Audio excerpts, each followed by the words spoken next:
Here is the rewritten version. There's a moment in climbing.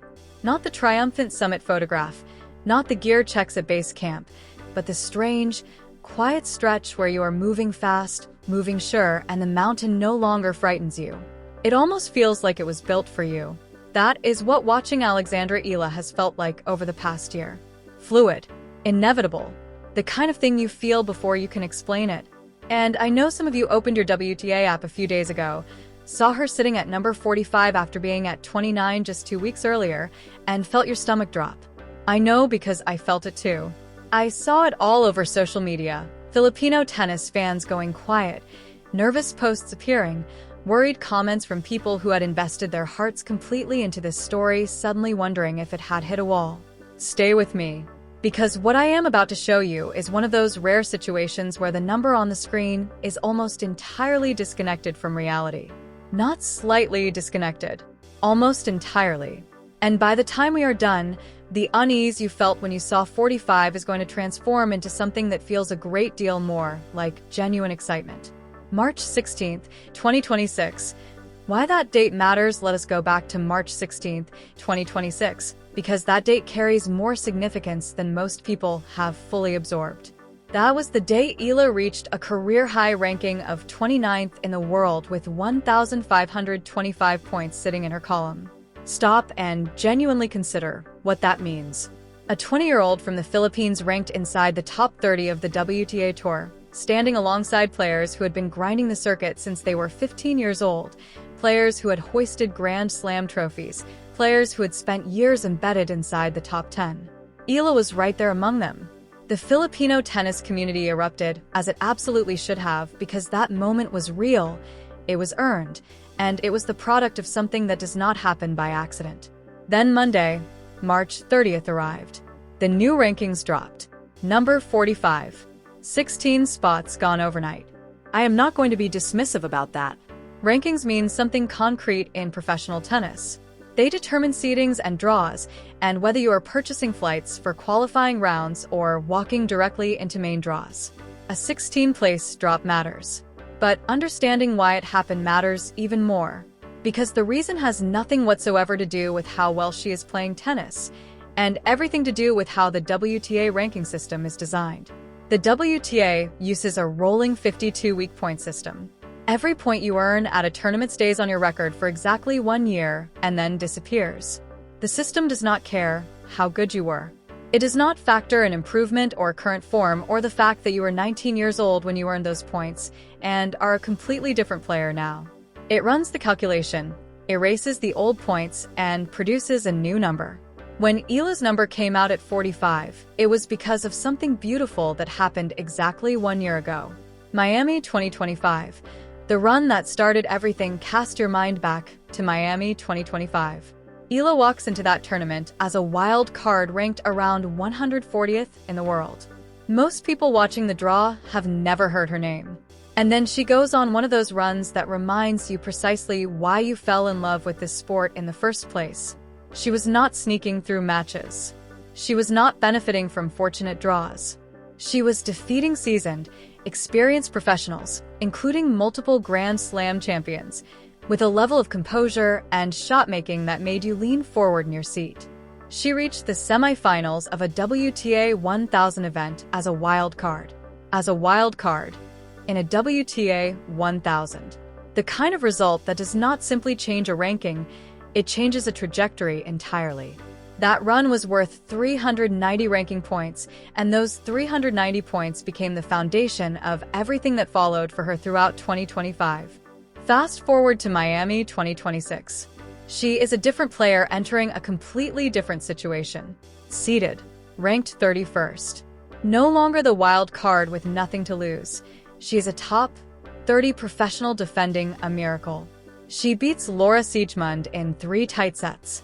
She handles Magda Linette in the 3rd round with focus and efficiency. Then she meets Karolina Muchova in the round of 16 and loses 6-0, 6-2. Muchova was playing arguably the best tennis of anyone in that entire tournament at that stage. Being beaten by a red-hot top 15 player in the 4th round of a WTA 1000 is not a crisis. It is a normal result that happens to excellent players at major tournaments regularly. But the ranking system does not grade on a curve. It pulled the 390 points from the 2025 semi-final run and replaced them with 120 points for a round of 16 finish in 2026. Net difference, 270 points.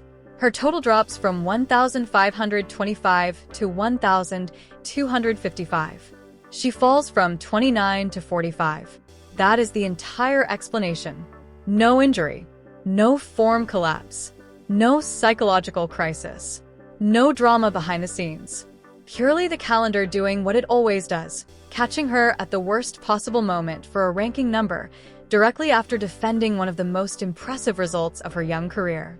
Why everything is about to flip here is where the story pivots completely. Pay close attention, because this is the part that transforms how you see everything going forward. The hard court season is done. Indian Wells is done. Miami is done. The tour is turning to clay, and that turn changes everything about Eala's situation in two very specific ways that stack on top of each other in the most favorable combination possible. The first thing to understand is that clay is her surface. She spent her formative years at the Rafa Nadal Academy in Mallorca, a place literally built on the philosophy that patience, positioning, and high-percentage balls striking on red dirt are the foundations of lasting excellence. That environment shaped her game at a foundational level. Her left-handed forehand creates angles that opponents on clay simply cannot replicate. Her heavy topspin punishes players not accustomed to the high bounce that a slow clay surface produces. Her footwork, and honestly, her footwork deserves its own dedicated conversation because it is genuinely one of the most elegant things to watch on a clay court in women's tennis right now, allows her to cover the court and build points in a way that rewards everything that is most natural about her game. Clay suits her, not just a little, fundamentally. The second thing, and this is the detail that should have every Filipino tennis fan sitting up straight, is that she has almost nothing to defend over the next several months. Nothing. Say that again slowly because it is that important. After Miami last year, Eala went to Madrid and lost in the second round. She went to Rome and lost in the first round. She went to Roland Garros and lost in the first round. She went to Wimbledon and lost in the first round. Every one of those early exits meant she accumulated almost no points across that entire stretch of the season. And what that means for 2026 is extraordinary, because the WTA computer has almost nothing to subtract from her record between now and July. Every single match she wins from this point forward is pure addition. Every point goes directly onto her total, with nothing falling off the back end. While players ranked above her are entering tournaments carrying the psychological weight of big results from the previous year, terrified that a single bad week could send their rankings tumbling, Eala walks into every clay court event this season essentially clean. No burden, no defense obligations, just open, unobstructed opportunity. The form she is carrying and the form she brings into this stretch is not the form of a player searching for results to rediscover herself. It is the form of someone who has quietly, methodically been getting better all year. She started 2026 in Auckland, reaching the semi-finals in both singles and doubles at the ASB Classic. Then Abu Dhabi, quarterfinals at a WTA 500 event. Then Dubai, a WTA 1000, where she made the quarterfinals and defeated Jasmine Paolini, a top 10 player, in the kind of calm, controlled, tactically precise performance that tells you everything about where her game currently sits. Then a round of 16 at Indian Wells. Then a round of 16 at Miami. That is a sustained run of deep performances at major events across the entire hard court swing of the season. That is not a hot streak. That is a player who did serious work over the winter and arrived in 2026 genuinely ready for what the tour demands. The schedule that changes the mathematics first stop on the clay swing, Linz, Austria. The Upper Austria Ladies, a WTA 500 event running April 6th through 12th. She has never played this tournament before. 0 points to defend. Everything she earns there is pure addition. Given that she has been reaching quarterfinals and semifinals at nearly every event she has entered this year, if that pattern holds in Linz, she could add anywhere from 100 to 280 points in a single week. After Linz comes Stuttgart, The Porsche Tennis Grand Prix, April 13th through 19th, Stuttgart draws almost the entire top 10, which means Eala will likely need to come through qualifying. But here is what most people overlook about that situation. Qualifying is not simply a hurdle, it is an opportunity. Qualifying matches provide time on the surface before the main draw begins. They build rhythm, and they produce points that count. Players who grind through qualifying at major events frequently arrive at the main draw feeling sharper and more settled than those who received first-round byes.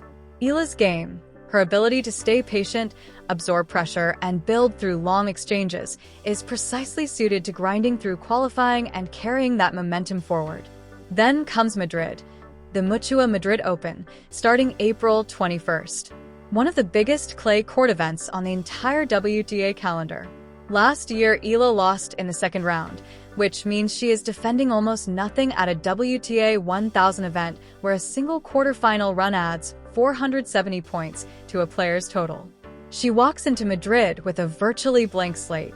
Think carefully about what that means in practice. A quarterfinal in Madrid alone could bring her back within touching distance of that number, 29 ranking. After Madrid, Rome. Another WTA 1000.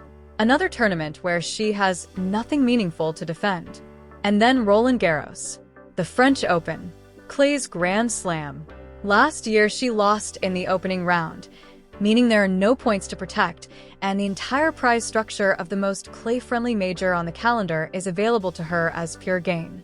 The math that should excite you when you run those numbers, when you map out what is realistically possible between now and late May, even with conservative projections, returning to 29 is not a stretch goal.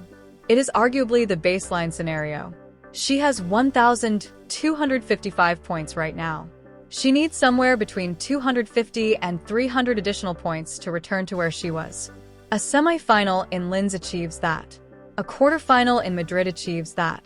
For a player who has been reaching the quarterfinals or beyond at almost every event she has entered this year, on a surface that fits her game organically, with nothing to defend and everything to gain, these are not wishful projections. They are logical expectations grounded in documented form and favorable mathematics. The player behind the number, it is worth pausing here to say something about Eala herself, because she was not broken after Miami. She was not withdrawn or deflated or searching for explanations.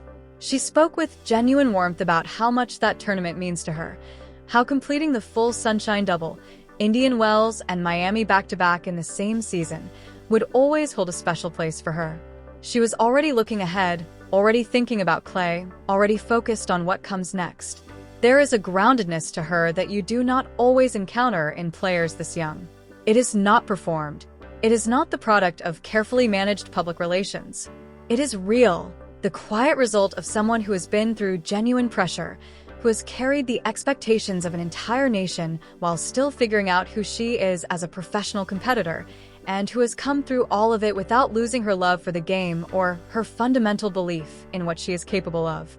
The Filipino tennis community has given her something remarkable, a constant, passionate wave of support that follows her literally around the world. Flags in the stands at Miami. Celebrations erupting in Dubai. People setting alarms at impossible hours just to watch her play. That support is growing, and it is growing because she keeps giving people genuine reasons to care. She keeps bringing something real and watchable and emotionally resonant to every match she plays. She is expanding women's tennis into a part of the world that has been waiting a long time for extraordinary run, and this year's accumulating points, a gap that is about to close steadily and logically week by week, starting in Linz, continuing in Stuttgart, building in Madrid, and potentially accelerating at Roland Garros. Think of a slingshot pulled all the way back. That tension you are feeling when you see the number, that small ache, that is not the story ending. That is the energy loading. And in a few weeks, when you are watching her slide into a forehand winner on the Madrid clay, or grinding out a third set under the famous Paris sky, remember this exact moment. Remember how 45 felt. Because the contrast between where she stands right now and where she is heading is going to make the arrival that much more extraordinary. The ranking will catch up to the player,